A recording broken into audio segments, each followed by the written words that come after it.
Hello, everybody. Can you hear me? Great. Welcome to this Advanced Game Development Info Session from the Center for Entertainment Arts. Thank you for joining us wherever you are in the world. Good morning, good afternoon, good evening. We are going to say hello to a couple of our panelists here. First thing, Ivo and Devakar, are you there? Hello. Good morning. How's it going? Good morning, of course. Good afternoon and good evening to everybody around the world. Hey, Ivo. Hey, how's it going? Good. So Devakar's going to be here to answer your questions about admissions, tuition, all the logistical stuff, and that will be at the back end of the presentation.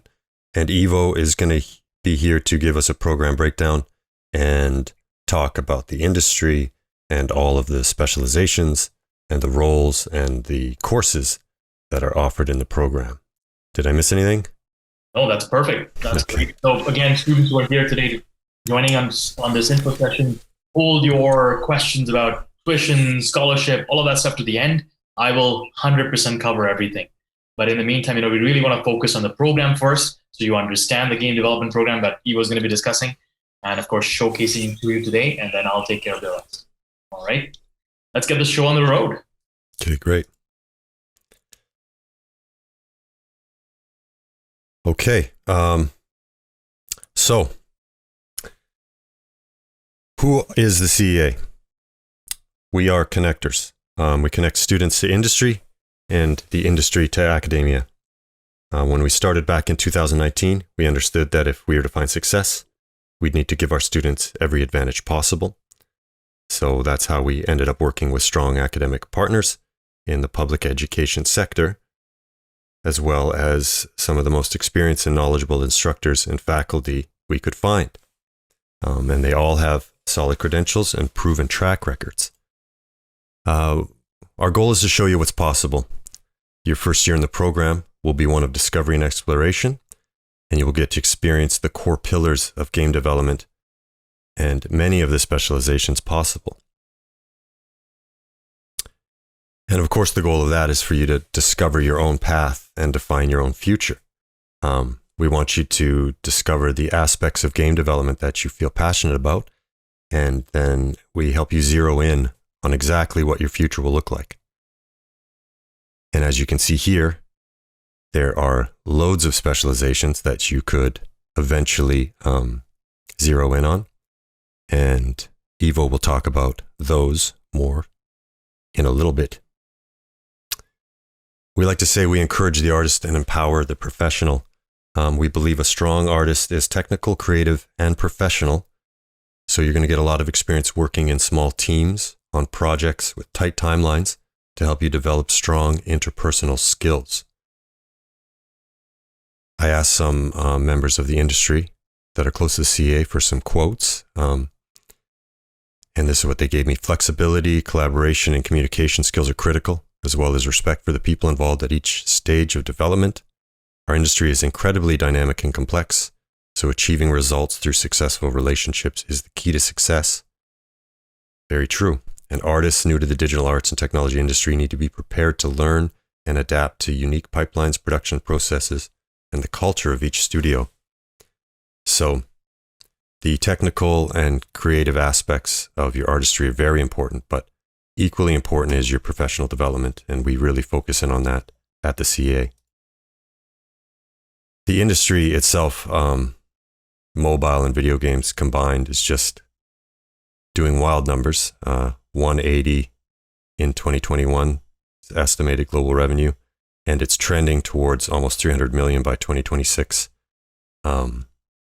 You can just type it in yourself on Google and you'll find so many articles about the growth and the explosion of the industry, especially in the last 5 years. And our programs are thoughtfully designed to give you the knowledge, skills, and confidence required to have a dynamic and rewarding career. We believe in that deeply. And how do we do that? We give you access to industry standard tools and software and the best and brightest instructors around. Instructors that have worked on blockbuster projects in television, video games, and film, of course. You can see a lot of big game titles here. So yeah, the people you're working with have been rooted in the industry for, in some cases, 3 decades.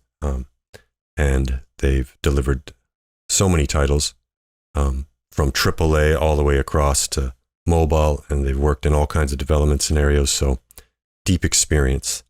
And our alumni, even though we've only been open since 2019, are doing very well in the industry. They're landing jobs at high-level studios, world-renowned studios.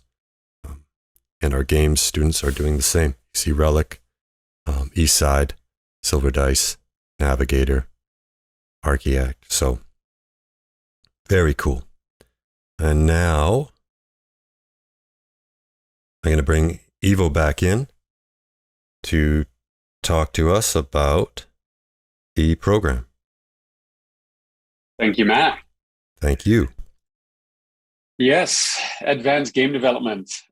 Such a fun program for me to talk about. I'll maybe start off with a bit of a background on myself, which is generally the same for most instructors.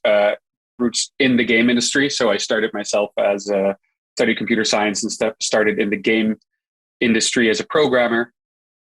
And I worked for various studios in the Netherlands, which where I'm from, and Asia, and eventually ended up here in Canada. And still to this day, actually, actively working in the game industry, which is just one of the really cool things. I think that for most people that work in this industry, it's not the kind of thing you do just because you need to make a living, or just because you need a job. It is because you're just passionate about it, and that's the same for me. So as busy as I am with my work for the CEA, which is a whole variety of things, I still make games on the side. So that to me is always a great way to work in this industry, because you always have to stay connected to it if you want to know what's going on, right? So anyway, so my background again is as a game programmer, but as I will explain going through these courses, everything is very well connected. So even if you're not interested in game programming specifically, you'll see soon enough the wide variety of things that you can do in the advanced game development program. So let's talk about that. Let's jump over into the next slide, and then I'll talk a little bit about the general overview. So it is like all our advanced programs. It's a 2-year advanced program, which consists out of 6 terms, which are 4-month terms, and there's breaks in between. We've 24. That is actually 24 courses overall. Or if you look at it on a per week, how many hours a week you'd be face-to-face with an instructor or a support instructor would be 20 hours a week. I will say these are considered full-time programs. So in addition to the 20 hours a week, there is always extra work in terms of homework, assignments, that kind of stuff. So honestly, the main thing I hear from students that are currently in the program, they say like it's great, but it's busy. So it's good to keep that in mind for anyone interested in these programs. We will keep you busy. You will learn tons and tons and tons, but it is a busy time. And this probably is going to come back again later as well, but it is also busy because a lot of people are working on the side while studying, but I'll get back to that later. So advanced game development. So again, there's a lot of different aspects to it. Part of them are the tools, part of them are a way of thinking, part of them are understanding the industry. So for example, at the top here, you see critical analysis, creative problem solving. That's like a typical way of thinking that you would definitely learn in these projects while in the advanced game development program. I'm also not going to run through everything here, but the second part there, core disciplines, art, design, programming, and production. So that is what we see in our students. Most students have 1 or 2 of these disciplines that they like to focus on. So they might say, hey, I love game art. That's what I want to do. And I often get this question, will I learn that in the game development program? And the answer is yes. In fact, everyone will learn art, and everyone will learn design, and everyone will learn programming, and of course, production. And you can choose what you focus on in your team projects. And that is, I think, one of the key values of this program is that you'll be working with students who are in the same program, but they will have a different focus. And that is very, very similar to what the game industry is like, right? When you're making a game, it's not 20 programmers making a game. It's a variety of people. So that's what you'll see as well as I'm going through the courses. Let's jump into those. And I already went ahead there. First, the software here. A lot of the software that you see may be familiar to you, may not be. They're not the first one mentioned, but the two top ones are, of course, Unreal Engine and Unity Engine. But on top of that, that we're obviously using Maya, but we're using Blender. And we go also in deeper tools, like Substance Painter, Substance Designer, Marmoset, some tools that you maybe not, that you haven't used before, haven't heard of even. Of course, we're using things like version control, which is industry standard for any project you work on, whether it's Git or Perforce. All of those things are covered because and this is the main thing I think for anyone to remember when it comes to this program, is that we prepare you to work in the industry. We're not just going to teach you some content like, oh, here's a tool, here's a little tutorial on how to use this. It's all about creating things the way that you would do it after graduation. So it really tries to give you that smooth transition into the industry. Let's jump to the next. Perfect. Term one. This is, so I'm going to break down each course as much as I can. It's obviously a lot of information. So, and as the other said, you can totally ask questions as well. And I'll get to those in a bit. But let's start off with game design. So this is, again, a term one course, fundamentals of game design. And it will teach you not only, this is a fun game, of course, it's not as fun. It really teaches you the principles in psychology. And this is an incredibly interesting course. Also for me, to be honest, because again, I started as a programmer. So to actually see what this course was about, I loved it because it really shows how much psychology there really is in games and how many systems there are to make something fun. And once you start to get a hang of that, like when you start understanding like, oh, hey, we're not just, a designer isn't just someone who sits back in a chair and is like, hey, how about this? Oh, how about that? That's someone who really understands what works and what doesn't work. So this is the fundamental of that. That's what you'll learn here. Second, of course, technical design and game development using Unreal Engine. Again, one of the two top engines that you'll be using. So you're going to be learning how to work with the Unreal Engine. You're going to be doing all those things that, again, you will see in games, such as working with AI, working with terrains, physics, etc. So more technical course, very much on the software, very, very useful. The projects that you're creating, actually, I'll get back to that later. I'll jump into the next course because Matt told me I don't have too much time, so I got to keep going. Anyway, the next course, this is all still term one, by the way. So this is all at the start, 4 courses per term. Next course is environmental art and game development. So this is asset creation. So using Maya, using Photoshop, Substance Painter, but not, again, and this is so key to this, you're not just learning like, this is the tool, this is where the buttons are, click this, click that. Obviously, you could go online and find a YouTube tutorial that does that, right? This is about how to create it in a way that it's usable in your game. How does it connect? Taught by an industry veteran who's been doing this for decades now, and he really knows what's going on. And then the 4th course here, Introduction to Game Programming, C#, beautiful language, my personal favorite. And I've worked in quite a few different languages. C# is just a really, really nice language. I wouldn't say it's the easiest language to learn, but the way that this is set up is that there will be a fundamental explanation of how C# works. I find that we often get some students with experience, some students without experience programming, and we make sure that each student can get challenged and can learn, because I find a lot of students with experience, they might know the language, but they don't know how to use it in the industry. And that is what we teach here. That is what you will anyone can take away from here. Let's continue. Okay, level design. What is level design? Some of you might know this. Some of you might say like, oh, isn't that the same as game design? I always say level design is really the creation of the space. So even though a game could be fully designed, a game with all the parameters, like this is what a character can do, they can jump this far, they can shoot this, and this and that type of interaction. Now it comes down to like, hey, how are we going to make fun levels? Incredibly interesting topic.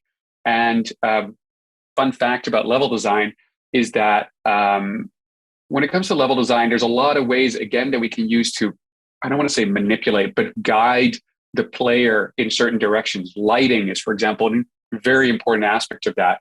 And a lot of the theory that was used in game development is now also used in the real world. So, for example, lighting is one of the best examples there, where people learned from games how we can guide people through lights. And now that's being used in the industry. And a friend of mine is actually working in retail now using the same technology as they learned in video games. Another course, visual scripting and game development. So Unreal Blueprints, which is essentially the most standard version for Unreal to create interaction. Very different from Unreal C++, which is of course what you would use as a programmer. Blueprints make it much easier to create interaction, but you're still learning a lot of those same concepts as you would in a programming language, but it's through visual scripting. Go to the next, character art in game development. So character art in game development is continuing again on that art side. And again, it's what's interesting here is that the art side is obviously a huge portion of each game, but it's not for everyone. For example, myself, I'm not a great artist, as many people will attest to. But the hey Alex. Hey Evo, how you doing? Good time to chuckle. Let me take a break here and get Alex in the conversation. No. Yeah. Never laugh when Evo is talking. Yeah, you're in the spotlight there. So, hey man, thanks for joining us. So I'm going to just introduce you real quick, if that's okay, and I'll let you add to that. Sure. So Alex is actually a former game design student who graduated from our program. It's going to be about 8 months ago now. No, longer, a year almost. Oh man, anyway, something like that. Fantastic student, is currently working in Vancouver at Archiact, which is an awesome studio that I'll let you talk more about, Alex. And we asked him to join here today at any time, which is why we're interrupting right now, to share some of your thoughts on how the program was, and of course also like kind of what happened to you after the program. So let's start off though, Alex. You want to I'll let you introduce yourself further. Yeah, no, and thanks, Evo. That was awesome. I guess. When I was in the position that you're in now, where you're thinking about pursuing CEA, I was in film and theater. I was a playwright, and I kind of was ready for a career change, and was looking to, I guess, like feeling like I had the writing experience to go in and pursue narrative in games, but wanting to know more about game making and the process of making a game. And then all the skills that come along with that. And like CEA was fantastic for giving me a basis in things like scripting, things like, I mean, he was just talking about the asset creation, like working with programs like Maya and ZBrush, and understanding pipelines, like understanding like how does something go from being basically an idea in your mind to a 3D object in a game that a player is interacting with and having fun with, more importantly. And yeah, the program was fantastic for that, for giving me a basis in all those different skills, and then kind of moving us into running our own sort of small teams where we made our own games. And I guess, jumping into all these different roles, like there were moments where I was the programmer on the team, even though there are many people who would be like, "That's crazy! You were, you programmed a game," or was the project manager and getting to kind of coordinate people and even thinking about pitching the game and like getting people excited about it. which is, I will say, a huge part of being a game designer. You have to be able to get people excited about your ideas. You have to convince people that your ideas are achievable, because usually when you're telling someone something, they're the ones who are going to have to make it happen, and you have to get them both excited and believe that it can be done. So yeah, all of those things were really, really important parts of studying at CEA, and did lead me to Archact Interactive, where I am now. We're a VR studio. Like, everything we do is virtual reality. We're working on a sci-fi RPG right now with an IP I can't talk about, but is a huge amount of fun. And like, what's been cool about it is I was hired as a game writer, so working on the lore of the world, building out details about different factions, and building out the backstories of characters in the game. But also, what's happened is I very, very early on, they realized, oh, this is someone who can jump into the game engine, can jump into Unreal, and actually implement their things, their assets. And I think that was what allowed me to go. I think I was just on as like a co-op for 4 months. And I think when they realized, oh, they're completely self-sufficient in bringing in their own assets and also not breaking the game, which is big as well. Like, you're going in, and if you break a build or create some kind of huge problem, like, you're costing the company thousands of dollars every minute that passes that the thing's broken. So yeah, being able to orient myself in that way as well is something that I'm really appreciative for, having that basis in just game design and game making. So yeah, that's the kind of, like, the long and short of it. Couldn't recommend it more highly. There's so many great teachers. Like, the ones that really stand out to me, like right at this moment, are Evo. Like, Evo is an outstanding teacher. I learned C# from him, and that was across. Was it like 3 terms or 4 terms? Evo? 3 terms. Yeah. 3 terms. Yeah. And I, by the end, felt really confident, and I was able to make my own games, and like, the self-sufficiency, the feeling of self-sufficiency is, like, unbelievable once you have those skills. And then also Jeff Campbell, who taught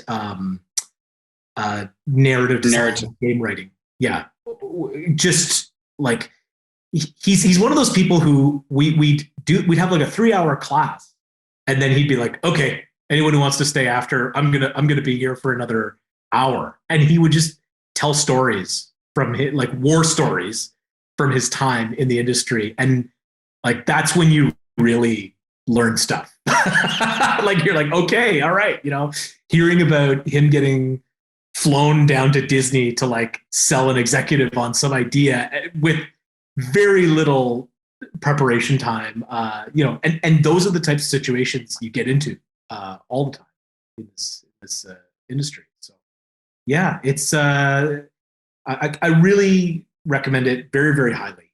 And yeah, I just came to I don't know, yeah, give that perspective to you as a recent grad. Awesome. Thanks so much, Alex. Yeah, I had a whole bunch of questions I wanted to ask, but I feel like you already answered so many of them in this whole, and that's great. That's such a, it's first of all, always great to talk to you anyway, but definitely also in the context of this, just great to hear the excitement about all that. I was going to ask maybe one thing that I wonder if you have any highlight of a project you worked on at the CEA, like a team project that you can sort of zone in on to explain what that was like. Yeah. I mean, yeah, I think in the second year, a lot of it is like, you have time to make a game, and you have your team that you're working with. And there were, and like, what's cool about that is we were told this again and again. Once you get out, you won't get that chance again. Like, you won't get the chance. I'm gonna emphasize it and underline it. You don't get the chance to make your own game when you're out. Like you're working for somebody else and you're supporting their vision. But there were so many times where we got to make the thing that we always wanted to make, even if it was like way out of scope, and just try. And the one that really, I loved was my partner and I, Ruslan.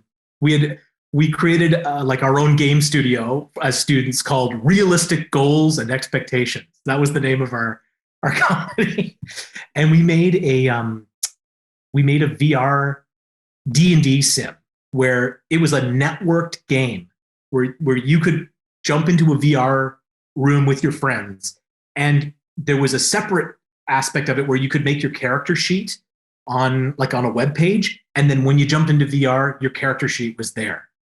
And so there were so many systems involved in that, in getting all of that to work. But to be there with Ruslan, and then we had like minis on the table, and you could roll dice. That was absolutely thrilling to get to do. And it wasn't really a game; it was a simulator. So we were kind of cheating. But I think our instructor Scott, he liked D&D so much that he's like, "This is great, this is awesome," and whenever he tested it, he was always giddy with excitement. So that was really fun. And then the other one was every term we would have a game jam, which is like you make a game in 24 hours or 40. What is it? Is it 24 hours? 48 usually 48 for us, hours. but Yeah, 24, that'd be nuts. Although probably could be done.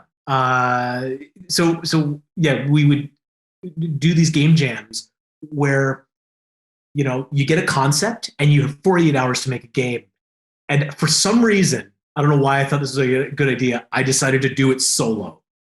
So I had Adobe Illustrator open, I had Visual Studio open, and I had Unity open, and I had a bunch of notes on my table. And I'm like drawing characters, making them in Illustrator, and then bringing them into Unity, and then coding the logic of the character. And this is all in the course of 48 hours.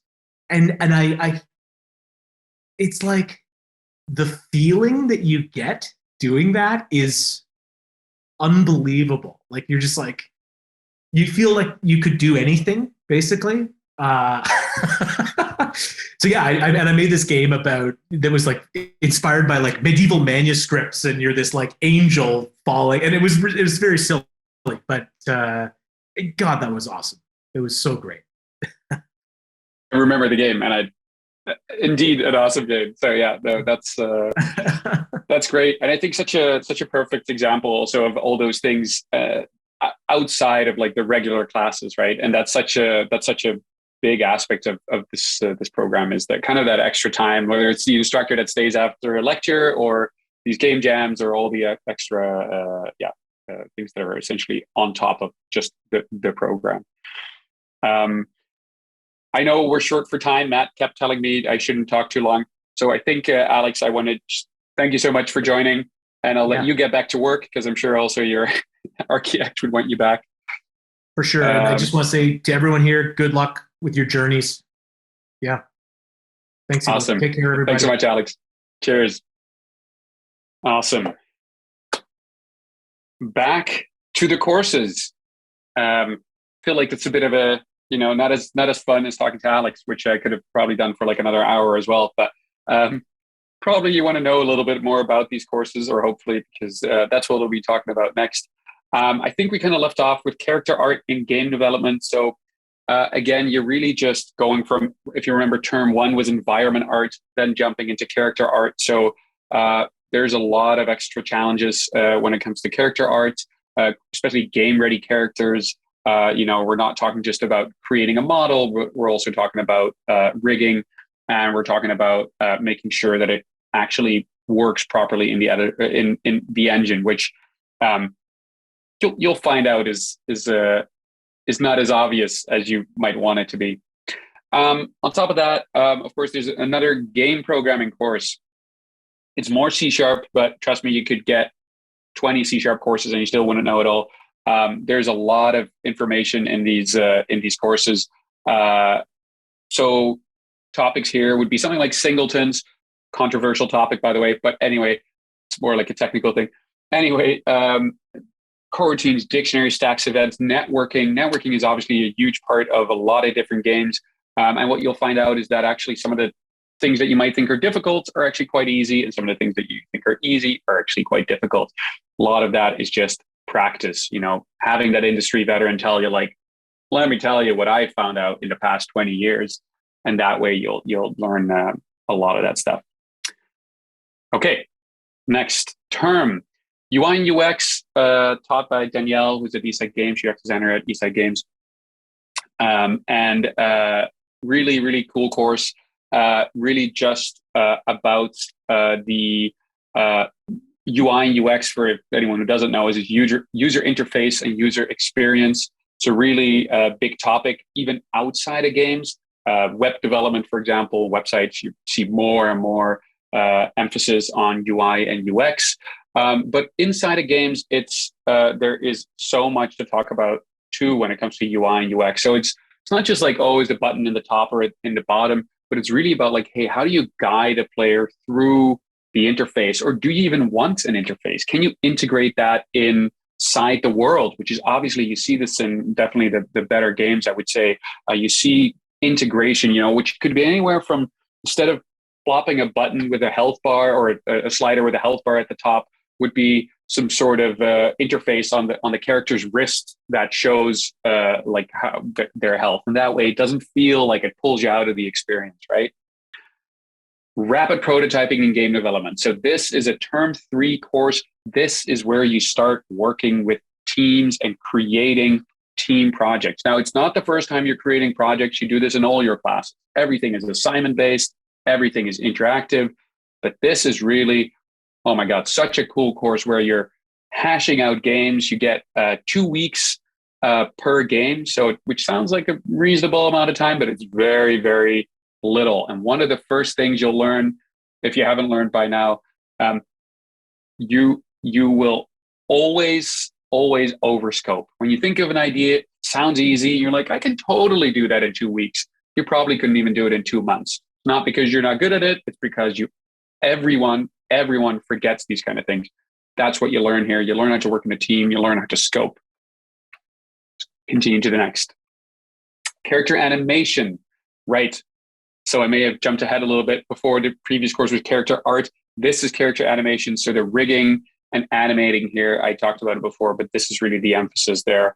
How to create that rigged character. And this is different, by the way, from a rigged character in like a movie or in more of a static environment, because game characters, not only do they need to be perfectly animated, animations need to blend based on the player's input. And this opens up a whole can of worms on like, how do you properly do that? So using things like motion capture data, you can really learn how that's done in the industry. Again, it's a lot more than just creating animations. It's really about thinking how that can work in a game. And then advanced game programming. Like I said, more Unity and C#, and topics like scriptable objects, dynamic asset loading, asset bundles, addressables. If you ever heard of it, probably haven't, don't worry about it. MBAAS, mobile backend as a service, huge thing in mobile games especially. HDRP pipeline, render pipelines, asynchronous multiplayer games. It might sound intimidating, and I will say, yes, the ramp up is fast, but keep in mind here that you're always supported by your instructors, by your the teaching assistants or lab instructors. That essentially there's a whole team of people there that you have access to, and that is what makes it possible. So this curve of learning is crazy high, and again, the only reason it's possible is because you're always surrounded by people that have been doing this for many, many years or decades. Term 4, systems and game development. And I kind of touched on this before, systems, and I don't want to make game design sound like, oh, it's just an Excel sheet, because really it's much more than that. But when it comes to systems design, a lot of that is Excel sheets or similar types of data management tools. So you're really just talking about numbers. And this is a real incredibly complex system. If you ever heard about game economies, tweaking the health or attack power or speed of one character and how that it may affect other ones. I'm assuming most of you play games, and you probably yelled at some game once, and you're like, "Why is this character so overpowered?" Or let's nerf this character, or let's and we that type of system design is an incredibly big topic. So this one also includes a combat system portion. So it's really about how to create engaging combat, which could have been a course by itself, but that's part of systems design as well. Introduction to rapid game development. So this is a continuation of prototype development. This is bigger games. You get a little bit more time, 4 weeks to create different games. And every 4 weeks, you release a new game, again, with a team. Same concept as the term before, but games just get bigger. Games hopefully get better. And large part of this, by the way, goes for a lot of the assignments. What you're creating here are portfolio pieces. So generally when you graduate, when an employer is interested in hiring you or considering hiring you, they're not going to ask you for your grade sheet. They're not going to say, what was your grade in this and this course? They don't really care. It matters in school, not so much in the industry. What they care about is, what do you have on your portfolio? And everything you're creating here can be part of your portfolio. So this is a good reason to really put in your best effort when it comes to these projects, because that's what you got to showcase in the end. The grade is one thing, but you want it to be cool for that job after. Technical art. That's a great combination. Technical artists are often considered the unicorns of the game industry. So they are both artistic and technical. And a large part of this is essentially being the bridge between what could be a programmer or someone more technical and someone who's more artistic. So if you have that ability, please emphasize on that. You will be hired like that. Everyone is looking for technical artists. So super great class to learn about that bridge. And even if it's not your specialty, again, understanding this is a huge plus. Shaders and rendering is actually quite similar and quite related to technical arts.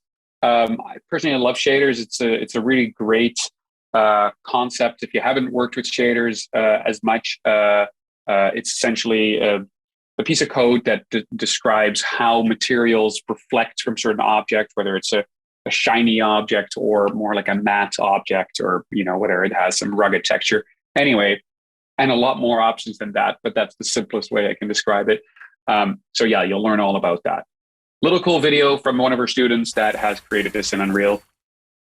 Not a game, really just a cinematic here, but definitely worth showing. When it comes to games, it can sometimes be hard to showcase how fun a game is or how great a game is in like a short video like this. So again, in this case, it's really just more about the art aesthetic. And this also really highlights that this student was obviously more interested in creating something cool artistically. And it, of course, did work in a game. He built it in Unreal. But that is something for students that are very interested in focusing on art primarily, exactly something that you can do. By the way, also the water you're seeing here, perfect example of a super interesting shader, water shaders. Can talk about that in fact, I do talk about that for hours in the shader class.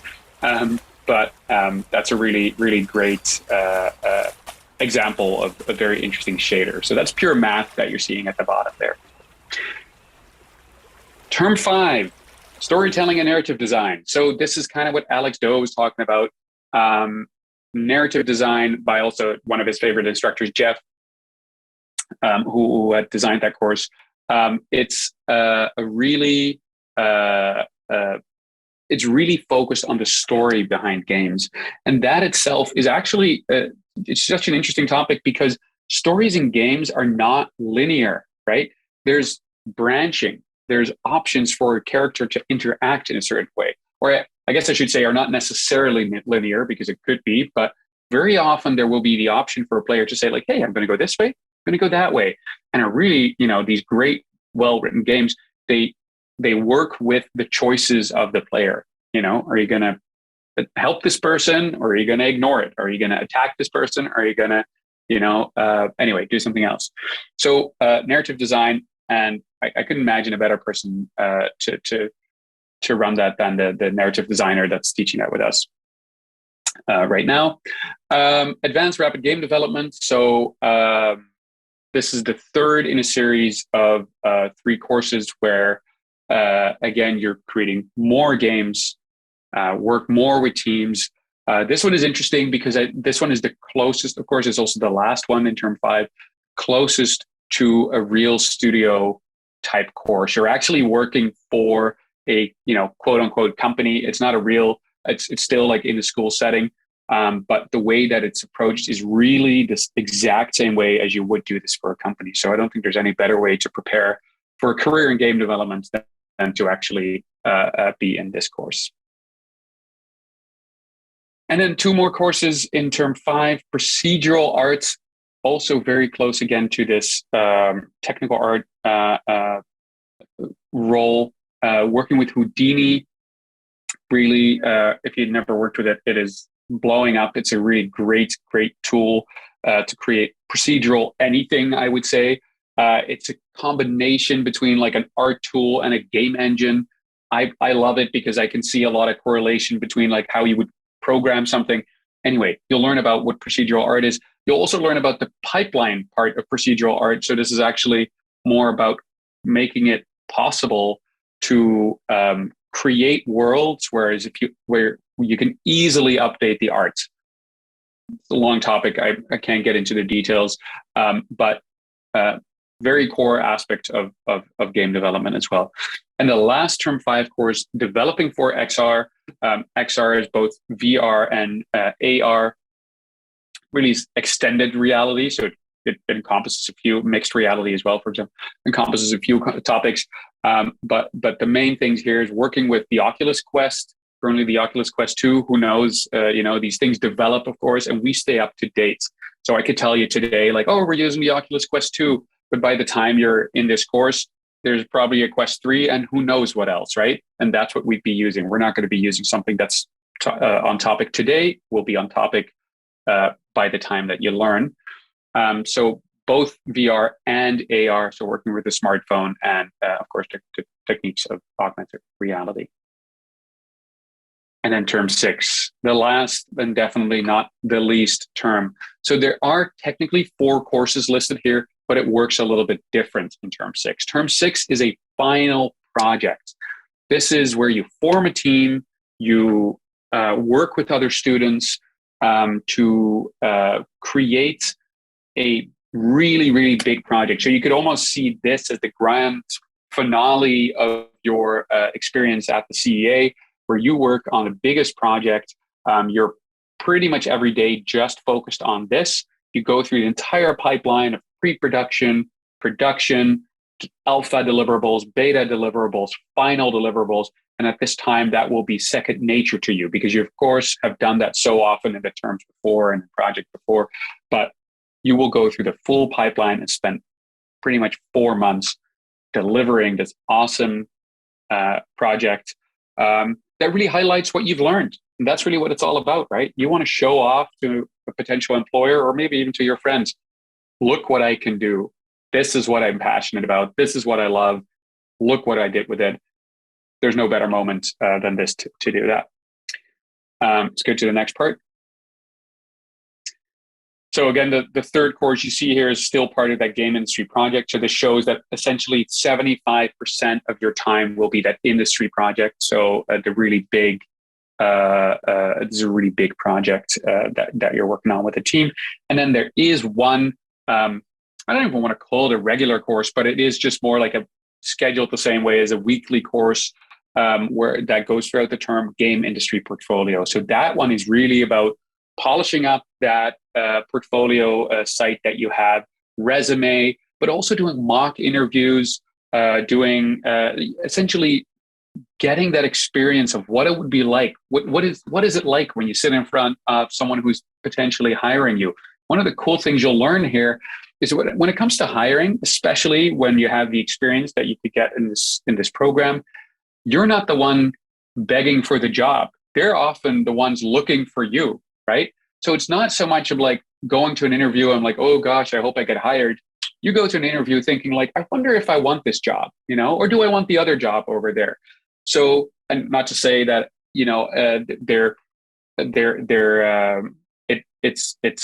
it goes without saying that you would right away get a job, but it's definitely a mindset that I find that you only learn after you had a few interviews, like, wait a minute, there's a lot of people interested in me. And so I don't need to be the one hoping for the job. I can really focus on what I really love to do. And then talking about jobs, what kind of jobs are we talking about here? Well, you can see it's a huge list. I'm not going to go over all of them. The point here is that the game development program is really set up that, again, you decide your focus. And I hadn't emphasized on that really as I went through the courses, but each course essentially has a way to pass the course, which requires commitment, and you have to pass your assignments and you have to do the work. And then there's ways to excel in the course. And for example, if you're not into art, and we have students who are in the game development program and they're like, I don't like art. And I get that because I'm not into art either. I'm just not good at it, unfortunately. But anyway, for those students, you can say like, hey, I'm going to do the art courses. I'm going to learn what an artist does, which is useful regardless. But I will put my main focus on the programming courses. So you would excel in the programming courses. And that way you can come out of this program as a gameplay programmer, where someone else comes out of the same program, but more as a game artist, and someone else more as a narrative designer, like Alex that we just talked about. But I think Alex really emphasized well the value of having had the experience of all these things and then specializing in one of those. So here we just got some cool student work. This one here is from This is made in Unreal. Really beautiful artwork that he made. Here is one of the projects that you can see made by 3 students. This would be I can't remember his rapid prototype. I think this rapid prototype development. So a term 3 course where they obviously went for a puzzle game. Really, very much up to them what they can create. So I think that's and Alex said that too. We might give some direction, but you get a lot of freedom. This game was a final project made by a single student. We generally ask for people to work in teams, but she said, I'm going to do this myself. Fantastic game. Systems are they blew me away, this game. Really, really cool to see, and great aesthetic too. Also, a solo game, this one. And again, you can kind of see the variety of games. It's not, when it comes to games, we're not teaching you how to make a shooter or like, how to make a strategy game. No, it's about learning how to make games. And then technically you can make whatever game you'd like. This one, I feel I always should preamble with like, don't mind the art too much. The emphasis of the students wasn't the art. This is actually a super fun game. It doesn't show as well as a screenshot, but it was a really fun game to play. And as you can see, it's a bit of a Guitar Hero type of vibe at the top there. Yeah. This one I like to highlight because it's a foundation student that made this. We actually have a foundation program, which I won't talk about too much now, but that's for students who don't have the experience yet to start in our advanced game development program. And this is one of the parts that foundation program does. It shows what the game development program is like. And this is what a student made in that course, which is just super cool to see how far they got to. Okay. And there we are. Thank you, Ivo. That was amazing. Great. Great depth to everything and wonderful explanation of the courses. So that's super helpful, I'm sure, for everybody listening. Ivo will be with us through the end of the presentation. So if you have questions, you can drop them in the Q&A or the chat, and he'll look out for those. And we'll try to keep them around right up to the end if any more questions come up. Just one question, actually. This was something that was asked. Maybe, Ivo, you can cover it very quickly.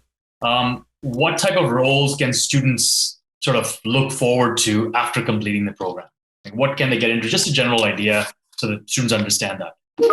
Right. So it's the way that the program is set up is that there really is a variety of options in the sense that you can focus on design or on programming or on art.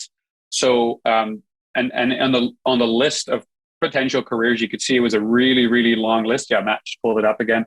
Really long list. So I wouldn't say like, oh, you come out of this program and you'll be a game designer. No, you can be a lot more things. So it really depends on the emphasis of what you focus on during the program. Because also keep in mind here that during these team projects, which is a huge part of the program, you can choose your role. You can say, oh, I want to be a programmer, or you can say, hey, I want to be an artist.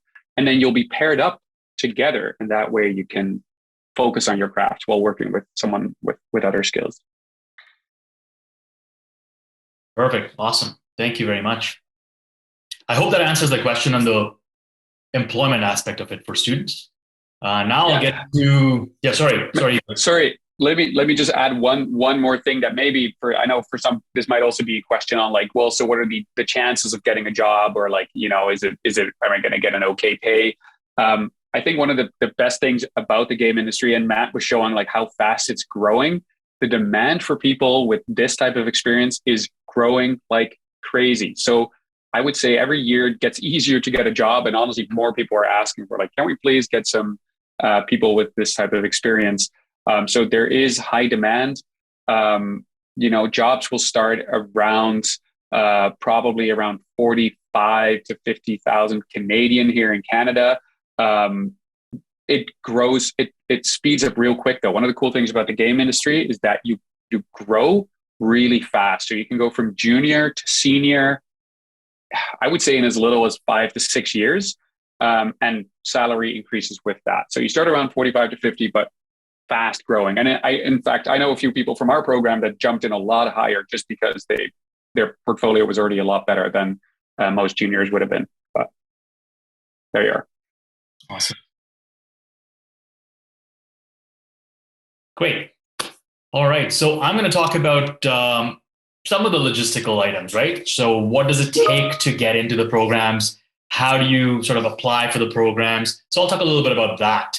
I want to start off with language requirements, particularly for international students who are here today. Some of you may be domestic students who are here in Canada and have done your education in Canada. So again, you don't really need to meet these requirements. But again, if you're an international student, then these are the requirements. So we have two locations, of course, Bow Valley College in Calgary, and then KPU, Kwantlen Polytechnic University here in Vancouver. These are the requirements in terms of Duolingo, IELTS, and TOEFL for each one of them. 95 to 100 for Duolingo. For Bow Valley, IELTS is 6.0 and no band less than 6.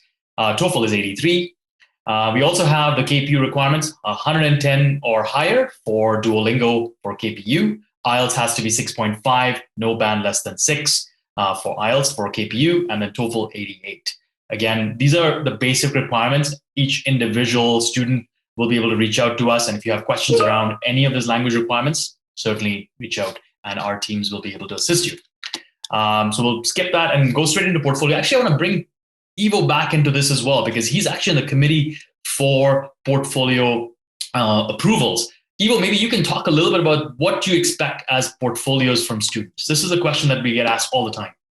Right. And it's a great question. And unfortunately, not one with an easy answer, but I'm going to do my best anyway.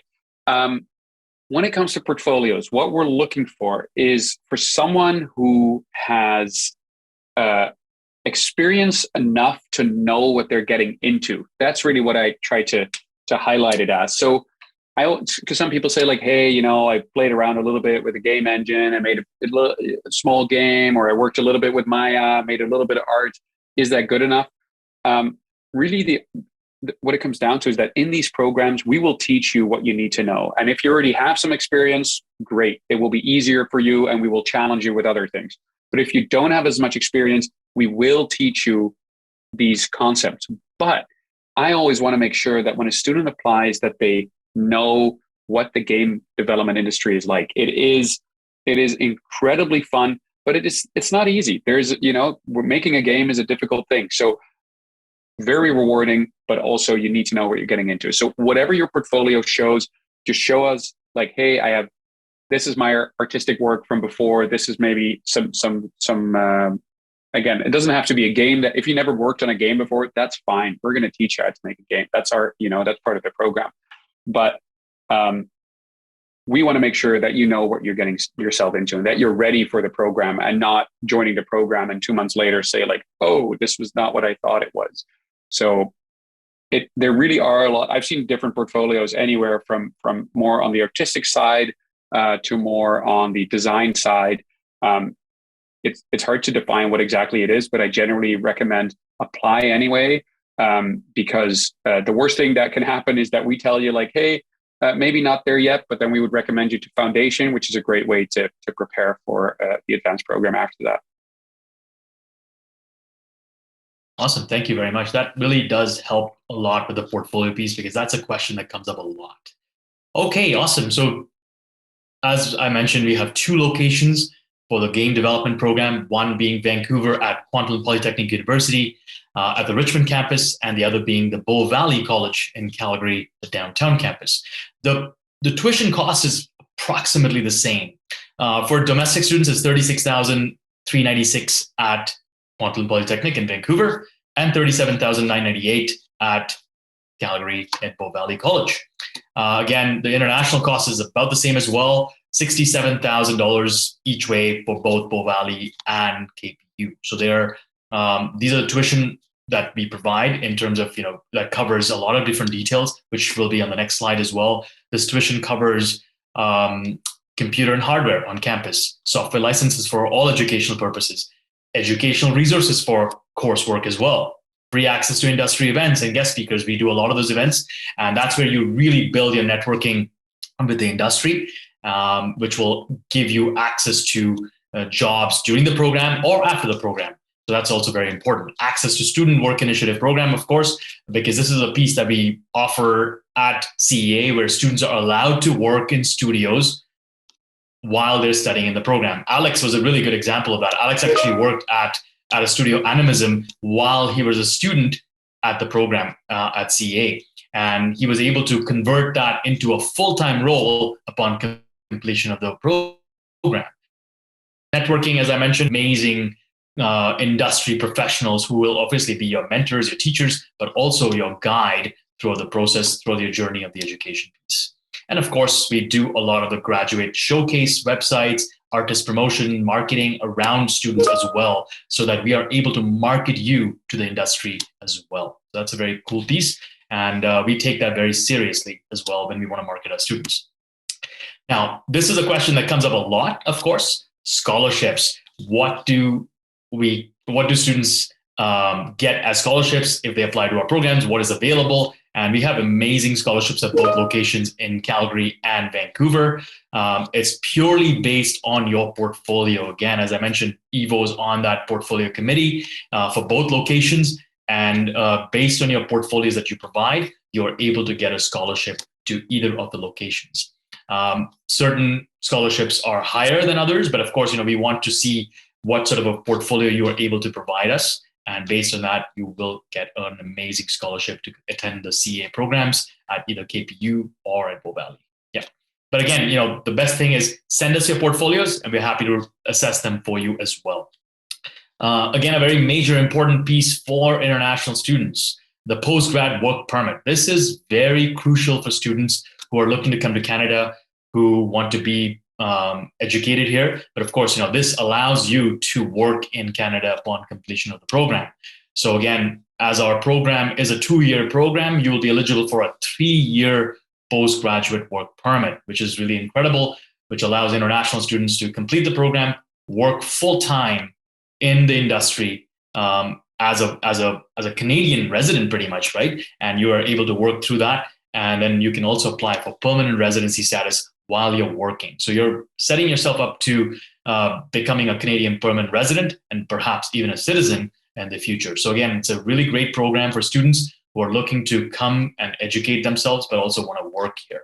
And of course, remember, many students who are coming from around the world, they are able to make a lot more money here in Canada as well, because our income in the industry is much higher than maybe perhaps where you're coming from. So again, a big piece to take advantage of as well. And of course, we have an incredible team here, not just here in Canada, but around the world.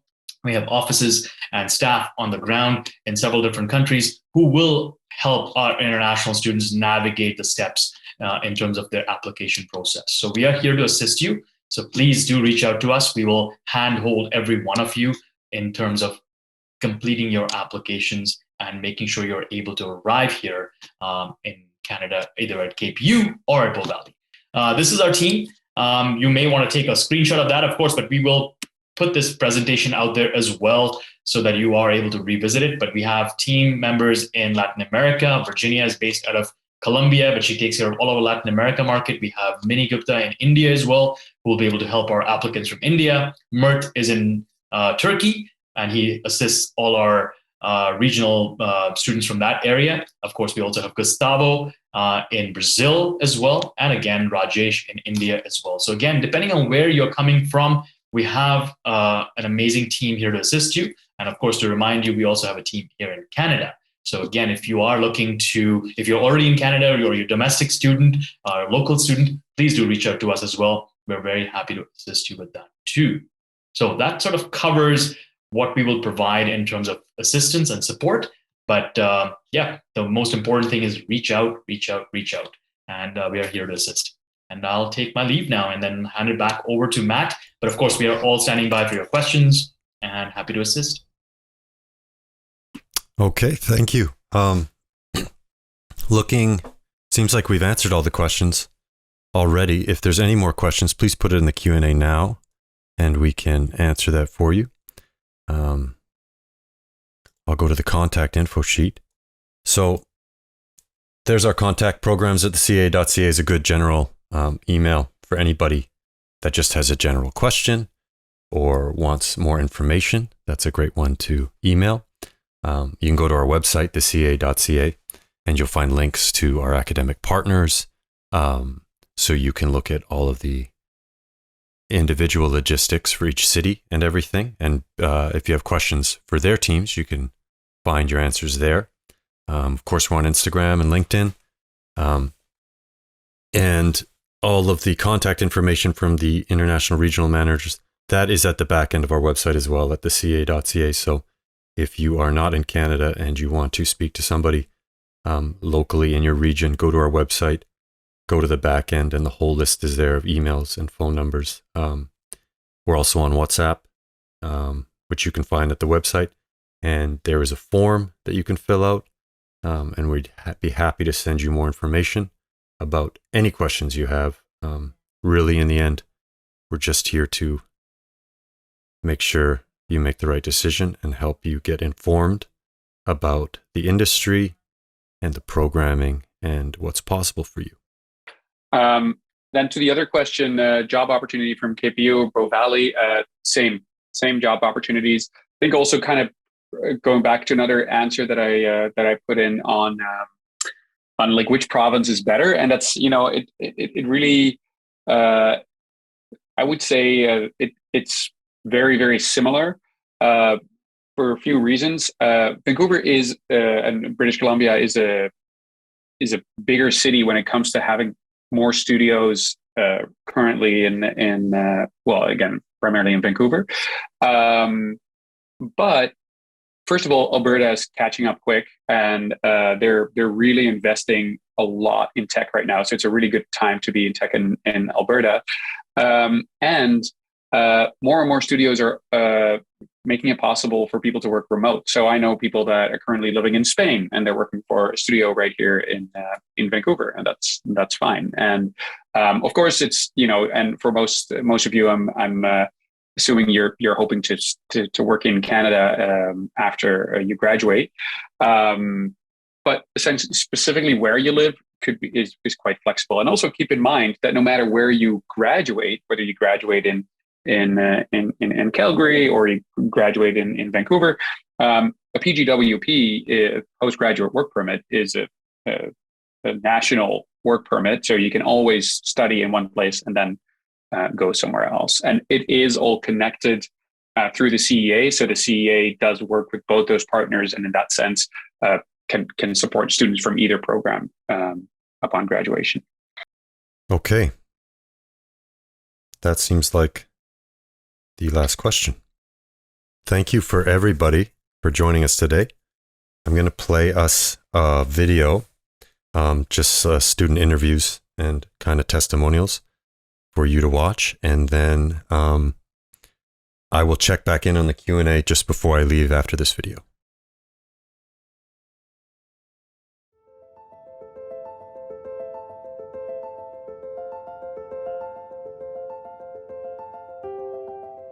With every lecture or every experience or challenge we overcome, our teachers are really supportive and they want us to move forward and not to make those mistakes which they made, or just learn from what mistakes they made. So they are more like a companion to us here, and other than just a leader who is guiding us.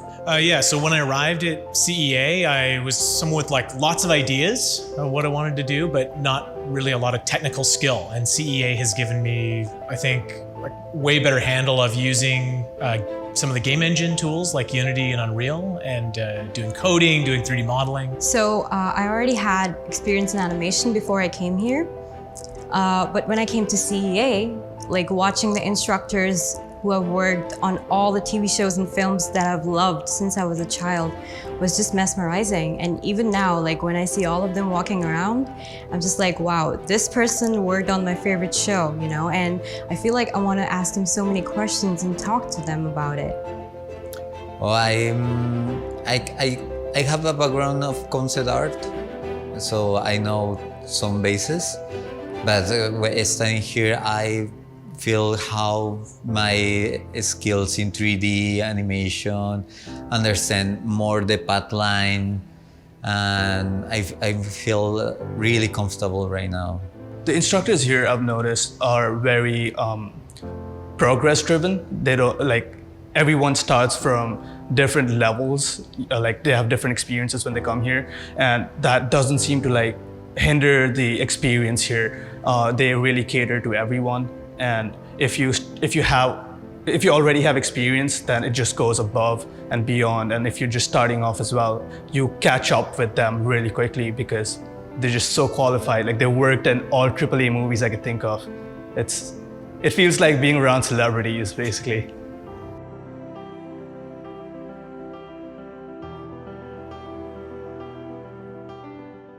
You can see a lot of those students are working, having good success. Esha there in the middle in the white shirt. She actually has credits on Moon Knight and I think Fantastic Beasts even at Image Engine. She's a project coordinator there. So pretty cool stuff to see our alumni out in the world doing things, and the things they said about the CA back when they were at the CA. It's nice to revisit that and hear those stories. Yeah. So any more questions? Let's have a look. I think we're done. I think we got them all. Walker, do you have anything else you want to say? That's pretty much it for me. I mean, I'm here standing by. I know students have already started texting me on my WhatsApp. I'm happy to take those messages, and I will be in touch with you, of course, one-on-one. And again, send us your portfolios. Evo and the team are standing by. They'll assess your portfolios, and let's get you into the programs. Thanks, everyone. Okay, great. I'll just play one more video on the way out, and after the video, I'll just shut it down. So thanks again for joining us, everybody. We really appreciate it. Please reach out with any questions. No obligation. We're just here to give you information and help you make the right decision. So have a great day, evening, afternoon, wherever you are. And let's see. Thanks a lot. Yeah, thank you. And we'll talk again soon. There's a great info session coming up. Same time, same place next week. It's going to be with some people from Image Engine and Tyler Weiss, one of our VPs of strategic initiatives. They're going to go over the VFX pipeline, how that works, how it's different at different studios and the different roles surrounding that. So a pretty interesting session coming up. So be sure to sign up and join us for that. And we'll have some promotion for that this week. Okay, everybody, take care. Visual effects, animation, and video games have been evolving rapidly over the past 30 years. Technology has given creative people incredible power to tell stories that transport us to other worlds, challenge us, inspire us. You are an artist looking to discover these industries, identify a career path, create incredible things yourself. So where do you start? Who are the right people to help you realize your potential and put you on the right path? The truth is, where you end up will determine how far you go. The reality of life as a digital artist in a crowded and competitive industry is nothing to underestimate. You need to be ready. You need to understand how studios operate, how work moves through the pipeline. You will learn the fundamentals required to be a strong digital artist. Interacting with industry professionals, you will learn what works and what to avoid. They will teach you the value of professionalism and determination. There is no limit to how far you can take it if you take advantage of the resources those connections provide. If you are inexperienced, we recommend the Foundation in Entertainment Arts Certificate Program to help you learn artistic fundamentals prior to diving into the Advanced Diploma Program that aligns with your career goals. You will gain experience using industry-standard software and tools and learn from top-level instructors with proven track records. An Industry Student Work Initiative program is available to diploma students to help place them in studio prior to graduation. Your success is our success.